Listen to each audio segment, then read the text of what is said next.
समुच्चय, ये आपकी 11th क्लास का फर्स्ट चैप्टर है, ठीक है। समुच्चय, समुच्चय का मतलब क्या होता है? समुच्चय की अगर परिभाषा लिखें,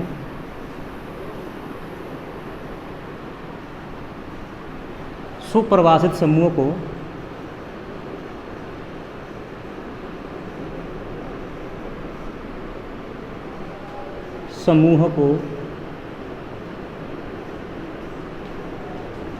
समुच्चय कहते हैं।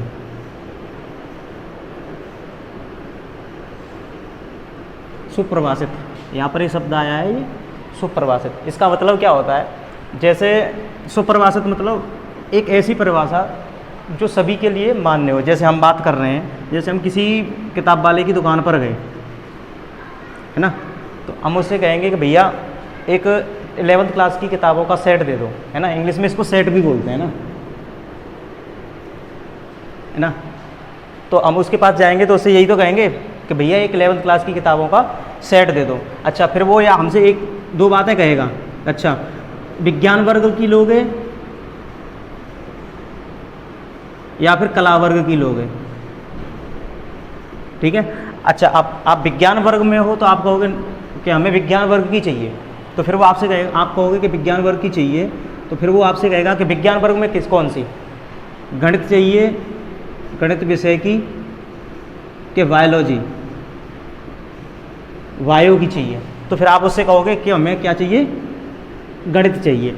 इसका मतलब ये हुआ कि जब तक आपने ये कहा कि कक्षा 11वीं की हमें किताबों का सेट दे दो, तब तक उसकी समझ में नहीं आ रहा था कि हमें इसको कौन सा सेट देना है, 11th क्लास का विज्ञान का सेट देना है कि कला का सेट देना है।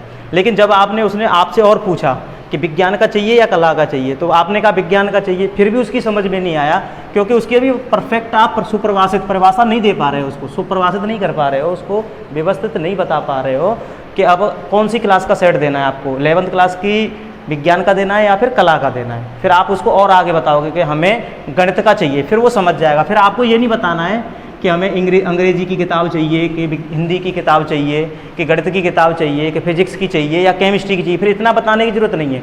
आपने बता दिया कि गणित विषय का मुझे 11th क्लास का सेट दे दो, तो वो पूरी किताबें निकाल के दे देगा, ठीक है। तो इसका मतलब ये हुआ कि मतलब सुपरिभाषित परिभाषा उसे कब मिली? जब आपने कह दिया 11th क्लास की विज्ञान वर्ग की गणित की मुझे किताब दे दो, तब सेट दे दो, है ना, पूरा किताबों का सेट दे दीजिए, यानी कि पूरा समुच्चय दे दीजिए, संग्रह दे दीजिए। तब उसकी समझ में आया कि उसको कक्षा 11 की गणित की किताबें देनी है, ठीक है। अगर बात करें, मतलब एक ऐसी परिभाषा जो हर जगह के लिए मान्य हो, जो हर जगह क्या हो, एक ऐसी परिभाषा जो हर जगह के लिए मान्य हो, क्या कहलाता है? वो हमारा सेट कहलाता है। जैसे अगर बात करें हम,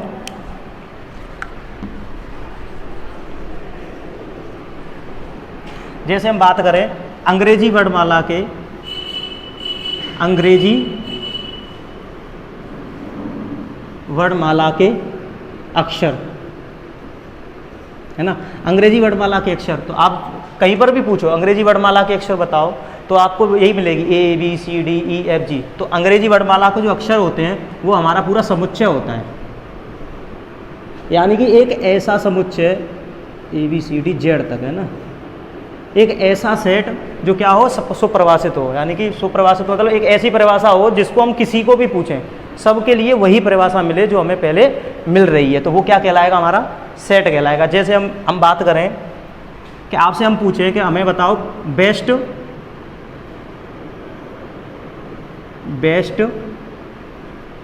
5 कवि बताओ, हिंदी कवि। तो आपके आधार पर कुछ मैंने बताया, जैसे किसी ने कहा रामधारी सिंह दिनकर, है ना, रामधारी सिंह दिनकर, कोई कहेगा कुमार विश्वास, है ना, कोई कहेगा हरिवंश राय बच्चन, है ना, कोई कहेगा प्रेमचंद, है ना, कोई कहेगा मीराबाई, ठीक है। ये तो मेरे अकॉर्डिंग हो गया। लेकिन आपसे पूछा जाए तो आप शायद हो सकता है मीराबाई को अगर अपने अनुरूप अच्छा नहीं मानते हो, है ना, आप कहते हो नहीं मीराबाई अच्छी नहीं है, तुलसीदास जी अच्छे हैं, ठीक है। अच्छा, आप कहे प्रेमचंद जी अच्छे नहीं है, इनकी जगह पे सूरदास जी अच्छे हैं, तो ये सेट जो है ये सेट नहीं माना जाएगा। समुच्चय तो है, ये ग्रुप तो है ना, एक ग्रुप तो है, लेकिन सुपरिभाषित नहीं है, क्योंकि अच्छा ये ग्रुप तो है एक, लेकिन सुपरिभाषित वेल डिफाइन नहीं है, सुपरिभाषित नहीं है। सुपरिभाषित क्यों नहीं है? कि मेरे अकॉर्डिंग तो ये 5 बेस्ट हैं, लेकिन आपके अकॉर्डिंग कोई और 5 बेस्ट हो सकते हैं। जैसे अब खिलाड़ियों की बात करें हम क्रिकेट टीम की 5 बेस्ट प्लेयर बताइए, तो मैं बताऊंगा रोहित है ना, रोहित बताऊंगा, महेंद्र सिंह धोनी बताऊंगा, है ना, और विराट कोहली बताऊंगा और बहुत सारे हैं, 5 बताऊंगा, है ना। लेकिन आपके जगह आपको रोहित शर्मा सही नहीं खेलता है, रोहित शर्मा सही नहीं खेलता है, तो आप रोहित शर्मा की जगह पे कोई और दूसरा रख दोगे, है ना, जैसे शिखर धवन रख दो, ठीक है। जब आप शिखर धवन रख रहे हो, मैं रोहित शर्मा रख रहा हूँ, तो हमारी जो बात हो रही है उसमें वेरिएशन आ रहा है, और जब वेरिएशन आ रहा है तो वो हमारा क्या नहीं होगा, सेट नहीं होगा। इतना समझ में आ गया। अब देखो इससे आगे,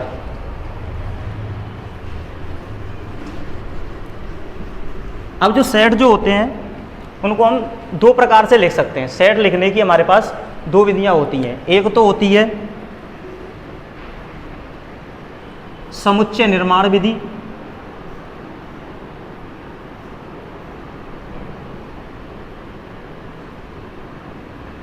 एक तो होती है समुच्चय निर्माण विधि, है ना, और एक होती है समुच्चय निर्माण विधि, है ना, इसको बोलते हैं हम सेट बिल्डर थ्योरम, है ना, सेट बिल्डर थ्योरम, सॉरी ये तो एक तो होती है हमारी गुण विधि और एक होती है हमारी समुच्चय निर्माण विधि। नंबर 1 गुण विधि और एक होती है समुच्चय निर्माण विधि।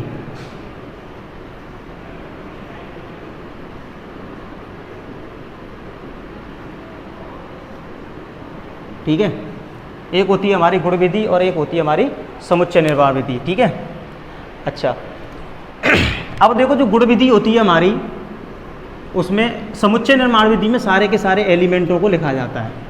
समुच्चय निर्माण विधि में क्या होता है, सारे के सारे एलिमेंटों को लिखा जाता है। लेकिन गुण विधि में उनको क्या किया जाता है, केवल प्रदर्शित किया जाता है, एक उसकी डेफिनेशन दी जाती है गुण विधि में। और समुच्चय निर्माण विधि में क्या होता है, हम सारे के सारे एलिमेंटों को लिख देते हैं। जैसे v बराबर एक्स सच दैट एक्स एक अंग्रेजी वर्णमाला का स्वर है। x क्या है, एक अंग्रेजी वर्णमाला का स्वर है। ठीक है, अगर अच्छा इसको ऐसे भी लिख सकते हैं, ए ई आई ओ you, A E I O you. अच्छा एक पहले तो हम लिख सकते हैं एक्स सच दैट एक्स क्या है हमारा, अंग्रेजी वर्णमाला का एक स्वर है। तो अंग्रेजी वर्णमाला का स्वर की बात करेंगे तब भी हम किसकी बात कर रहे हैं, ए ई आई ओ यू की बात कर रहे हैं। और अच्छा अगर हम इनको ऐसे लिख दें ए ई आई ओ यू, तब भी हम किसकी बात कर रहे हैं, उन्हीं की बात कर रहे हैं जो अंग्रेजी वर्णमाला के स्वर है। तो हम 2 तरीके से लिख सकते हैं इसको, एक तो गुण विधि में और एक लिख सकते हैं हम किसको, समुच्चय निर्माण विधि में।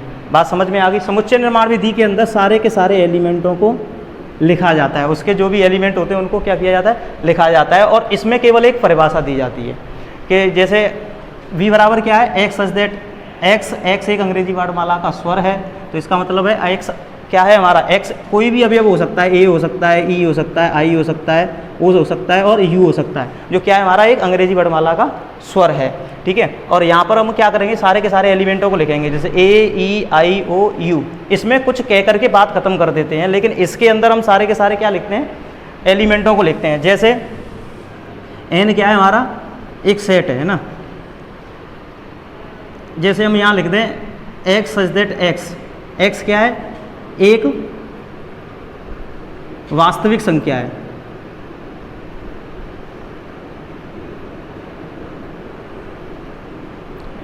x क्या है, एक वास्तविक संख्या है। अच्छा वहीं इसकी बात करें तो n बराबर क्या लिखेंगे हम, वास्तविक संख्या कहाँ से शुरू होती हैं, 1 से। तो 1 2 3 4 कहाँ तक जाती हैं, इनफाइनाइट तक जाती हैं। इतना समझ में आ गया। तो ये क्या है, यहाँ पर हम एक स्टेटमेंट देते हैं, केवल एक स्टेटमेंट कहा और छोड़ दिया। लेकिन यहाँ पर क्या करते हैं हम, पूरे के पूरे जो स्टेटमेंट कहा है हमने उसके सारे के सारे एलिमेंटों को इसके अंदर लिखते हैं। तो अगर हम केवल स्टेटमेंट दे रहे हैं तो वो तो क्या है हमारी गुण विधि है, और अगर हम उसके सारे के सारे एलिमेंटों को लिख रहे हैं तो वो कौन सी विधि है, समुच्चय निर्माण विधि है। इतना समझ में आ गया। अब इसके बाद एक चीज़ और ध्यान रखना कि सेट को हमेशा हम कैपिटल लेटर से रिप्रेजेंट करते हैं, यानी कि समुच्चय को हमेशा हम कैपिटल लेटर से रिप्रेजेंट करेंगे, और उसके अंदर जो एलिमेंट आएंगे उनको क्या करेंगे हम, उसके अंदर जो एलिमेंट होंगे ये होगा, इसको हम हमेशा स्मॉल लेटर से रिप्रेजेंट करेंगे, और ये इसको हम बोलते, और इसके अंदर जो सेट के अंदर जो एलिमेंट लिखेंगे उनको हम हमेशा, सेट को हम हमेशा कैपिटल लेटर से लिखेंगे, और उसके अंदर जो एलिमेंट्स लिखेंगे, अवयव लिखेंगे, और जो तत्व लिखेंगे हम उनको हम स्मॉल लेटर से लिखेंगे, ठीक है।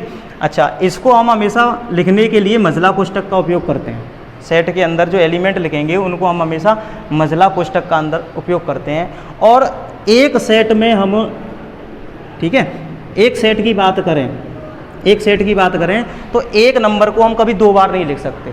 जैसे बात करें हम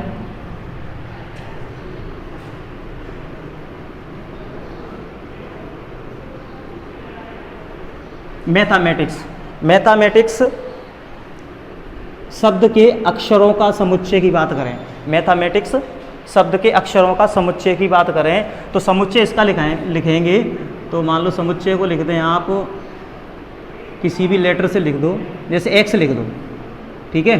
तो इसके अंदर M comma A comma T comma H comma E comma, फिर एम को फिर से नहीं लिखेंगे क्योंकि सेट के अंदर कभी भी हम एक शब्द को दो बार नहीं लिख सकते। तो अब यहाँ पर हम एम को दोबारा से नहीं लिखेंगे, तो ये एम नहीं लिखेंगे। फिर ए हमने लिख दिया, ए को नहीं लिखेंगे, है ना।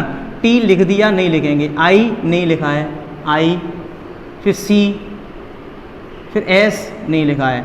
तो इसका जो समुच्चय बनेगा वो बनेगा M A T H E I C S. अच्छा, इसके अंदर की बात करें तो कोई भी लेटर इधर उधर हो सकता है। जैसे एम से स्टार्ट कर रहे हैं हम, यहाँ ए से भी स्टार्ट कर सकते हैं, ए एम, फिर H T E I C S, ठीक है।